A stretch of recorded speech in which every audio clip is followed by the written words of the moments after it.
কে দেখছেন না? কোন একজনকে দিয়ে দিয়েছি জাহান্নামের কুকুর। কত মলি সাহেব দেখছেন না, লাইভ দিচ্ছে। এটা বলা ঠিক হয়েছে? যখন আল্লাহ বলেছিল তুই মলি সাহেব কোথায় ছিলিস?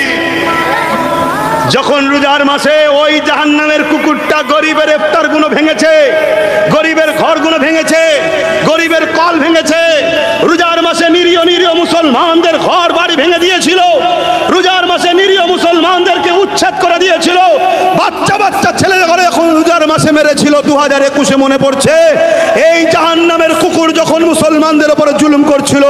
এ মুনাফিক বক্তা মলি সাহেব, তুই তখন কোথায় ছিলি যে জুলুমটা অন্যায় হচ্ছে? ও দালাল, ভাড়া পাও না, দালাল মলি সাহেব, তাই তো? ভাড়া পাও, ভাড়া। তাহলে কড়া ডোজ না দিলে এই দালাল গুলোকে চেনা যেত, এজন্য একটু কড়া দিই।